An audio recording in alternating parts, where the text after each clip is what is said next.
by 12 o'clock, nearly 12 o'clock, they just barged into my room. And there were like 9 men, male, female, tapos may camera. And then the woman called, then was looking for me.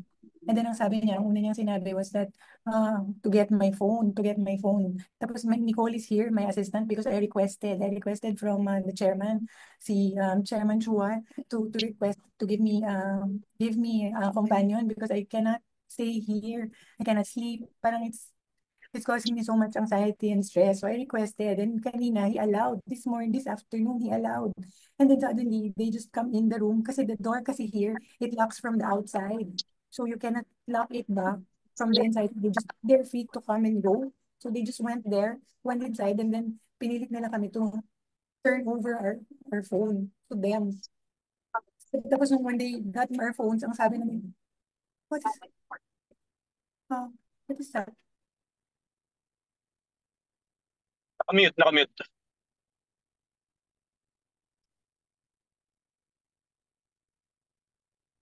Isaac, Nicole, are you still there? We put out the light because they're all outside parang waiting, and then binasa niya sa akin, tapos I got a copy, and then nakita ko all the way sa baba, they're bringing me to the women's correctional, and they're serving it in the middle of the night, and all 9 people. I'm just a small person, and they just, I mean, alam mo, I am a person. I went to that hearing in good faith. I came back from LA. I sat there, answered their questions for 9 hours. And I know I did not do anything that was contemptuous or contempt. But I did. I sat there and I listened to their order of contempt. I requested, I did an apology. And then, ang sabi po nila, I just have to do an MR. Ngayon, I did an MR, but they did not rule on it. And then suddenly, they have an order transferring me. When ang nauna naman na order ng final ng lawyers namin was an MR to lift that order of contempt, because they said that was the procedure. If they were not able to rule on that, how were they able to come up with an order, you know, to transfer me to the women's correctional in the dead of the night? I mean, bakit ganun? Wala na bang rights yung mga tao? They just go to your room and then just get...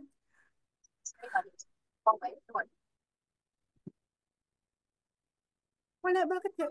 I don't understand. I don't Ma'am, okay understand. lang po kayo ng questions from media? Can I have tissue? Sorry. Yeah. I'm sorry, I know it's the middle of the night, but I'm so scared. Yeah, I do understand, ma'am. I'm just Fred, scared. do you have a question? Ma'am, good morning po, ma'am.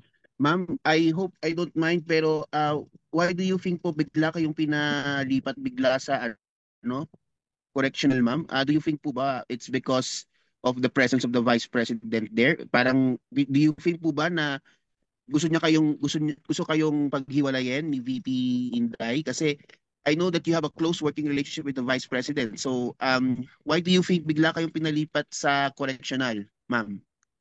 I really don't know. All I know is that I am not an accused of any crime. I am just a person detained here for 5 days until the hearing ng Monday.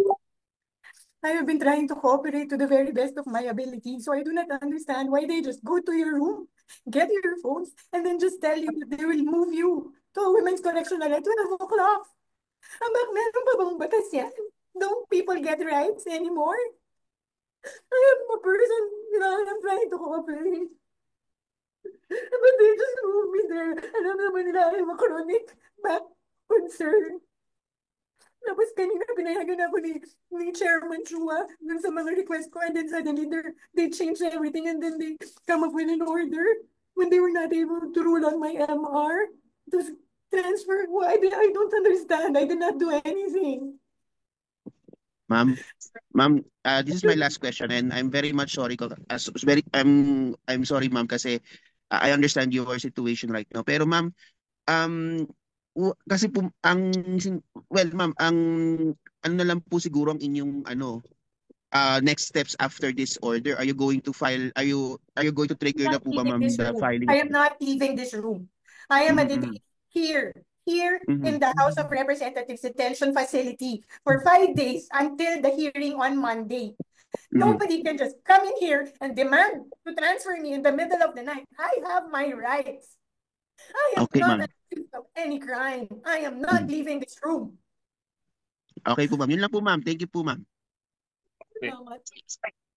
Any other question? Sino to? Dempsey, are you there? Trixie. Oh no, Hi, hello. Jason muna. Sige, si Jason muna. Okay. Jason, Hi, Gemini.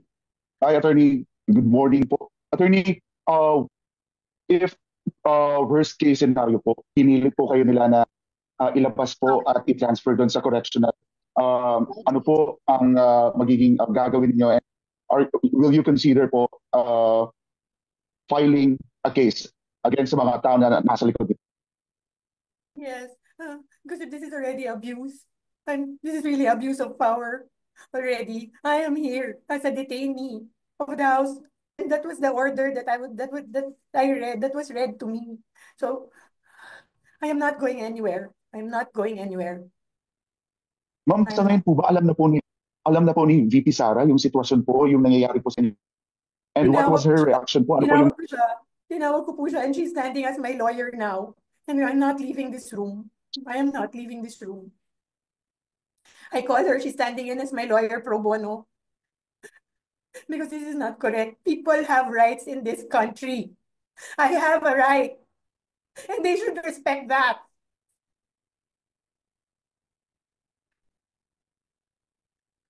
Jason, I try to cooperate. I tried my best to cooperate.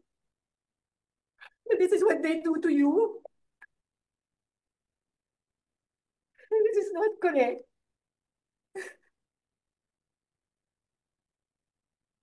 Sorry. Sorry. I'm just worried about my family.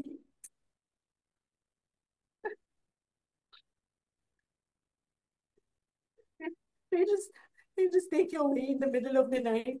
When the more decent thing to do was diba, to like tell you like during business hours. What do they want? They just want you to go with you. They just want them to sumama ka na lang. Then they will do what they want with you. Tama ba yan? Don't people have rights in this country? Don't understand. I really don't understand. So,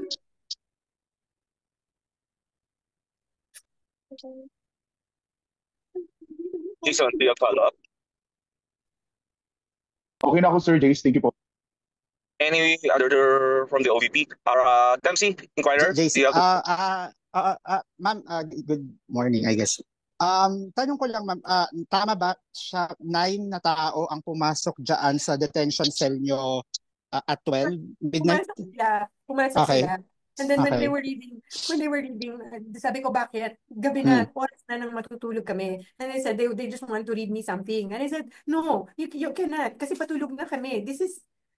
I mean, it's already 12 o'clock in the evening. And then pumasok na sila one by one. Isa may camera, isa yung parang taga-sergeant at arms. And then iba may mga police, male and female. I'm not sure if it's 9, but it's certainly more than me. I am just by myself with my companion here.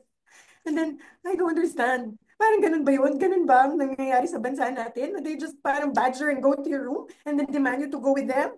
What if didn't know that I had to get a lawyer? So I demanded, I said, I am not leaving this room until my lawyer comes. But they were insistent. Sinabi nila sila doon yung lawyer. Sumama daw kami. They can process the entire thing on the way from here to Mandaluyong. I don't trust these people because they do not respect my rights. What kind of country is this? Follow up lang, ma'am. Were you able to communicate now with the... Diba? Ang mga ordinaryong tao, they just treat like that? That is not correct. Okay. Follow up lang, ma'am. Were you able to, or anyone from your party, were able to communicate with Congressman Joel Chua, the chairperson? I mean, siya yung signatory, I believe, doon sa order na yon. Kay Congressman Joel Chua, ma'am. Yes, apo. Were you able to communicate with them or anyone from his office? No, not yet because I got really scared. Kasi I think anytime now they will parang break this door and just take me away. guys, let me break this lang. Kakatimbre lang ng mga media friends sa labas. Lockdown ng HOR, ayaw mapapasok ng media.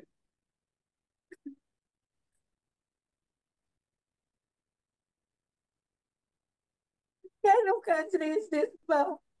I am just a regular government employee. All these years. Nagtatrabaho lang naman po ako.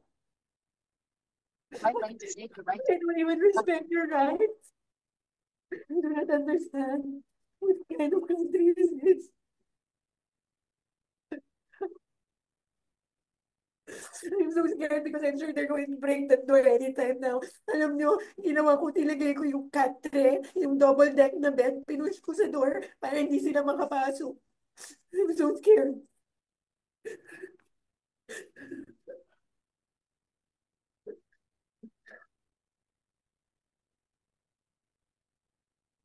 I came back from the US. I attended the hearing in good faith. I answered all their questions. Hindi ako nanggulo. I think I was very, respectful in answering all their questions to the very best of my ability. At sabi nila sa akin, mag-MR lang daw ako, which I did. It's my right. Ang sinabi ko, na parang talaga naman I really answer to the best of my ability. And I attended that in good faith. And they said, mag-MR ka, we will let you go. So we filed our MR. They did not rule on it. But suddenly, they were able to come out with an order ruling to transfer me to the Women's Correctional. Sabihin mo, ano sinabi nila sa iyo para ma-melt yung contempt. Di ba? Sinabi nila sa iyo, ilitin namin yung contempt kung i-produce mo yung akas. Sabi nila, sa akin, if you notice, if you were in the hearing, di ba? Sinuspend po ng Chairman Chua yung session. Tapos, nung sinight na po ako ni Congressman Castro in contempt, then after that, nag-rule sila. Tapos, then sinuspend niya. Tapos, lumapit po sila, nag-huddle sila, and then they called my lawyer, and then told him na kausapin ko. So, lumapit ako, and I really apologized. I said, that letter to the Commission on Audit was really a position of the agency. It is our stand. Like all, di ba? Like, meron kang points na gusto mo i-raise. We respectfully parang raised our points to the Commission on Audit. Alam ko, hindi naman po yung mali kasi that was our right as an agency because there was an ongoing audit investigation. Pero hindi naman namin kinukuha yung right ng COA to decide on the matter. But even if sinabi ko, alam ko, hindi po mali yun. They said na parang we were, trying to undermine. So I apologized. And I also gave an apology to Congressman Castro. But they said, sabi nila sa akin, alam mo, i-produce mo na lang yung apat. I-produce mo yung apat. So they said, Congressman, hindi naman po ang pag-attend po ng hearing is a personal choice. I will only do my best. And then they said na parang, no, para ano ka pa naging chief of staff kung hindi mo naman kaya i-produce yan? I-produce mo sila. And I said, may rights din naman po yung mga tao, di ba? I can only, as chief of staff, tell them, go, di ba, go. But if ayaw po nilang sumama, hindi ko na, I do not have that power over them because people have rights if they want to, join a hearing or not. But that's what they said. Tapos and then, yun yung sinabi ko because I really cannot commit to make them attend because it's a personal choice. Like me, I chose to come back and attend. Diba? So, and then after that, nag-public apology na ako before the session was like, diba, suspended. Nag-public apology din ako kay Congressman Castro and I made it, parang I raised again to please lift that order because wala naman talaga intention ng Office of the Vice President, to undermine either the Commission on Audit or the House of Representatives in their powers. That was not the point. But nung nilalabas na po ako, hinabol na naman nila. Hinabol nila kami. And then they said, i-produce mo yung apat. I-produce mo yung apat. But I cannot do that. People have rights. Diba? I cannot decide for other people what they want to do. Yun sa akin. No, this is what they do to you. In the middle of the night, they just move you out of nowhere.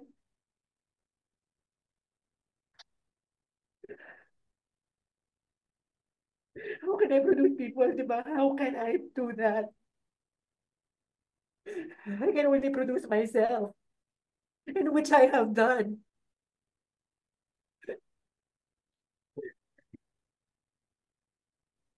Sorry. Hindi ko alam ano nangyayari sa bansa na to. Wala siyang batas.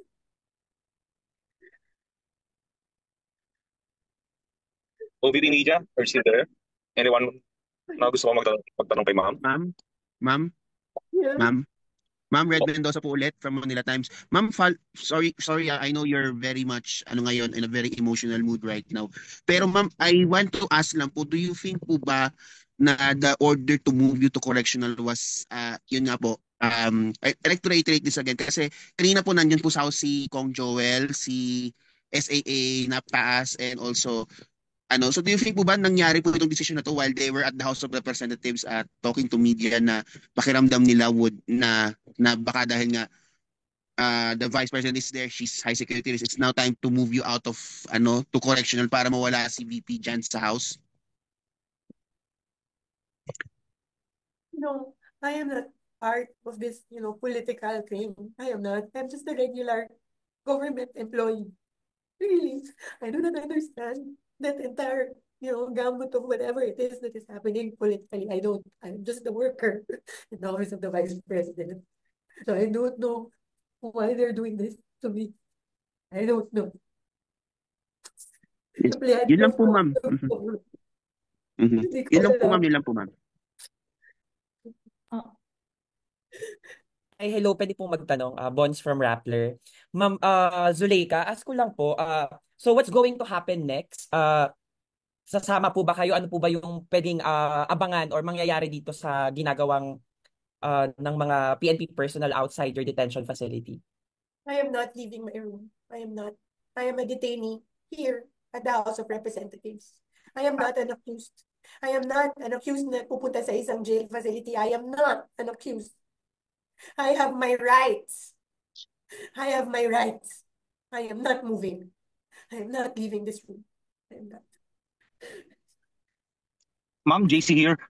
May circulating ngayon na documents na on your transfer. Can you confirm that? Pinakita pa po ba sa inyo yun? I gave it to my lawyer. I gave it to my lawyer. Ma'am, sorry, your lawyer is the vice president, ma'am. Tama po ba? Yes, nandito po siya. And I also have a private lawyer. I think he arrived na. He's also outside. Ma'am, to clarify po, ma'am, nandiyan po si vice president, ma'am, no? Nandiyan po sa tabi ninyo si vice president. Yes, I called her.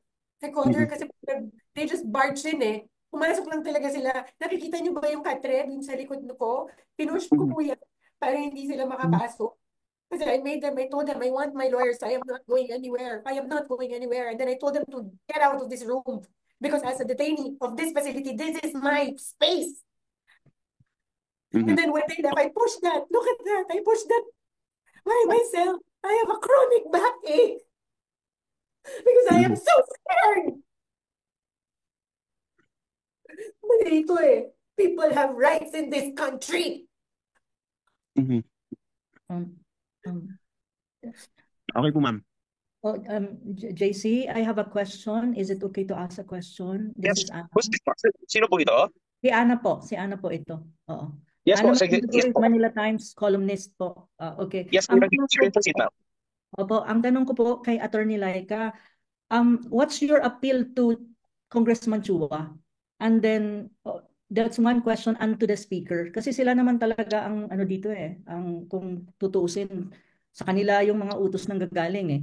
On the other hand po, another question din dito sa chat group is what legal remedies can be done po sa tingin ninyo? Kung mayroon pa, kasi given the situation, parang wala nang batas na umiiral eh.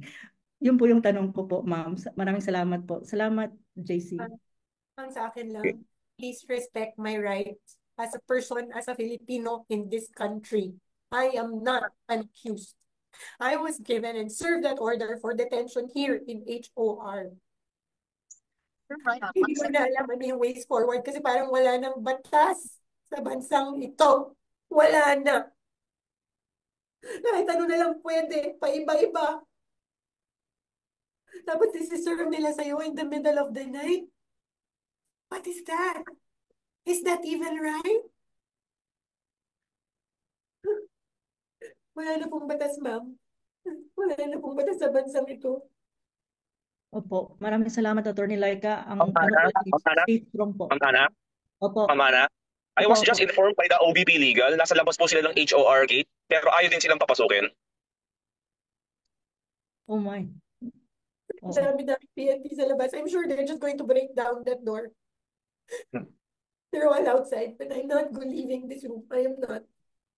I am not leaving this room. I have my rights. I am not leaving this room. Hello, good morning from Canada. Pwedeng magtanong? Yes, yes, yes. Yes, sir. You can proceed. Sir GC, salamat. Salamat din kay Doc Loring Badoy na binigyan ako ng link. Attorney, bakit biglaan yung desisyon na yan na ilipat? Anong nag-trigger talaga? Hindi ko po alam. Hindi ko po alam. Okay. Hindi ko po alam, sir. I cannot answer. I just know that I was served that in the middle of the night. They demanded to get my phone. We don't have a phone. That's why we're calling from this laptop, like the Viber. We're calling the lawyer from here. Because I don't have a phone to contact anyone. My God. I mean, why would they do that to you, di ba? Am I like an accused? Did I, murder anyone? Just a regular government employee. I don't understand. Thank you, attorney. Nandito lang kami, attorney, sa Montreal. Nag-aabang kami, nagbabantay. Kahit nasa malayo kami. Thank you.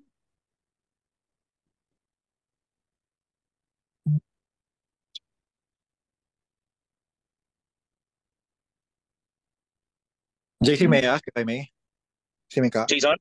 Mika Reuters. Yes, go. You can go, Mika. Good morning, attorney. Very sorry to hear about your ordeal, no? And I hope things get better on your end.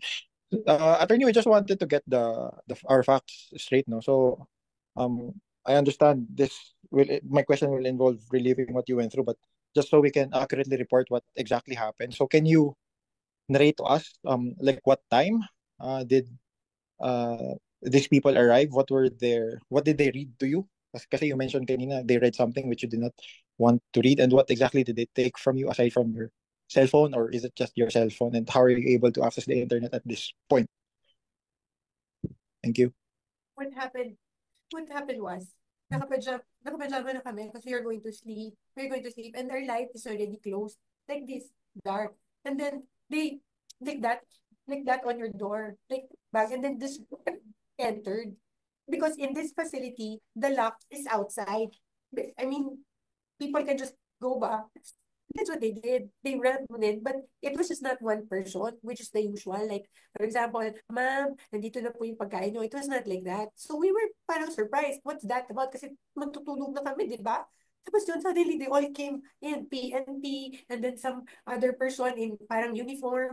Lahat-lahat po sila dumating. And then they said they want to read me an order. And I said, I don't understand. When I came in, nag-read na po kayo an order. What order is this? And then she said, allow me to read it to you. And then binabasa niya, pero tinignan ko na yung order sa baba. And nakalagay mo transfer to Women's Correctional. So I said, I'm not going anywhere. I need my lawyers now. And then he said, no, there is no need for a lawyer. There's no need kasi we are just doing our job and to serve this. We're just doing this to serve. Yeah, and then they said na parang, tsaka, why will you need your lawyer? Nandito ba yung lawyer mo? Sabi ko, hindi, wala. Gusto ko yung lawyer ko. Sabi niya, meron kaming lawyer, ito na lang ang lawyer mo. Parang, no, that is not my counsel of choice. Why would you impose that lawyer on me? I want my lawyer. Then I kept on saying to them that I have my rights as a detainee in this facility. Respect that. And then I told them to go out, but they said no. And then they started ganging up. Alam mo ko yung feeling na, alam mo yun, mag-isa ka lang, tapos nakapajama ka, tapos yung mga tao lalapit na lang sa'yo. Parang hindi ko alam kung bigla ka na lang, alam mo yun, sakalin or barilin, that thing in your head. They did that. And then I said, I stood up and said, I'm not leaving this room. I have my rights. And then I pushed them back and then I said, get out, get out. And then they went, then they kept on saying na parang so many other things. They're just serving this, doing their job. It was an order, blah, blah, blah.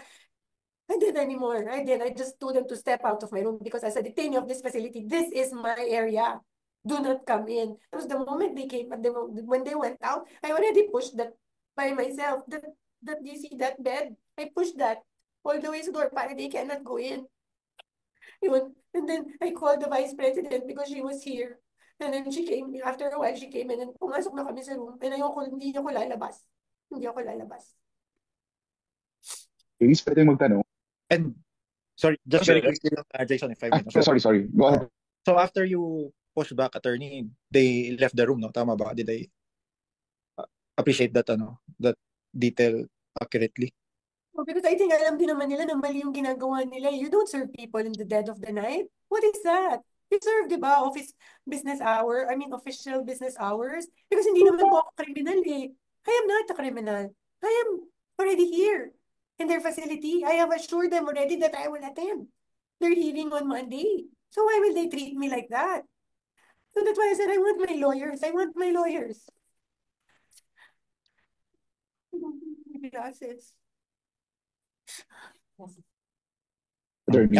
Last my end, no, JC, if I may, no. Jason, follow up. Attorney, just for our understanding, no, and just for appreciation also, for the record, what are exactly your job description, or what is your job, or what are the key things that you do as Chief of Staff of the Vice President? Ma'am, you're muted.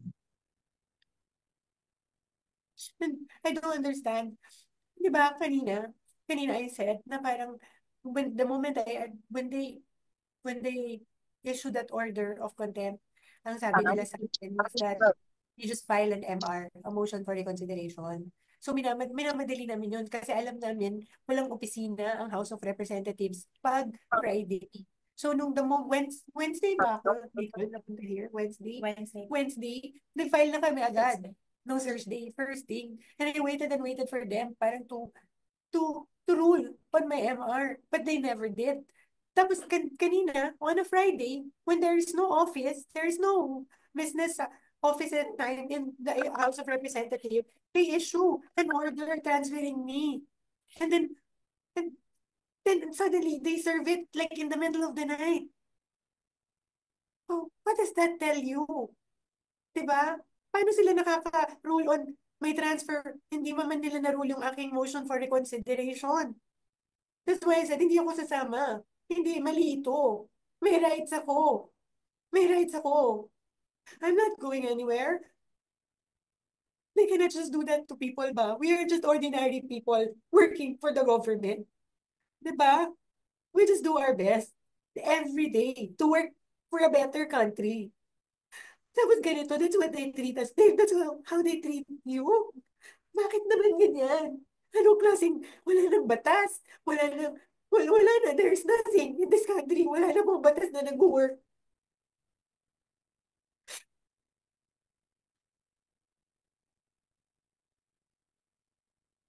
No? Case, pwede mo tanong.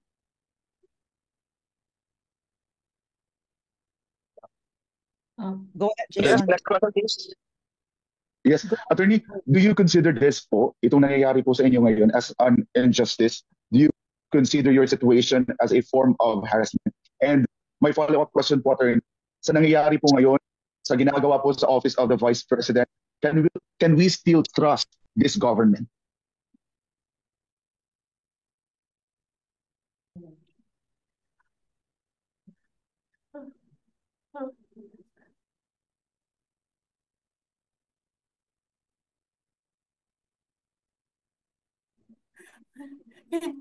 Is it on mute? Is it on mute? No. Can you hear us No. po?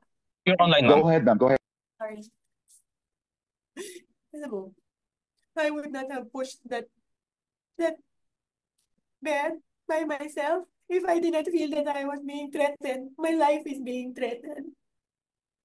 Alam niyo, I'm sure you saw in the hearing that my back hurts. I cannot parang lift heavy things. I cannot. But dahil natakot ako, I feared for my life. I really pushed that by myself. Because hindi lang to harassment.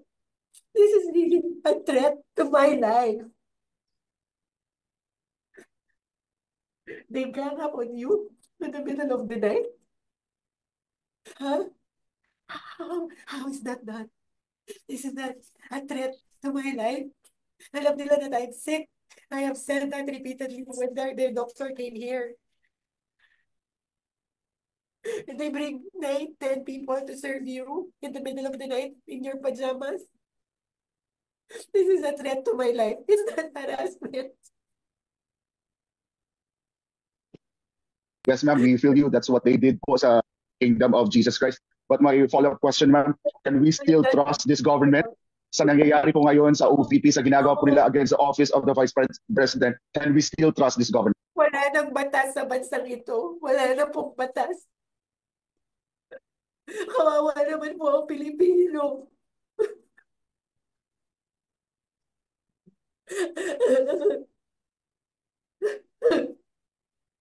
Ouch. Ayoko na. Masakit na ulit po. Ayoko na. Ayoko na. I hope pwede tayo magtanong, ano? Nag-message ako prior. Mag-rest ka na. And then, nasaan na yung doctor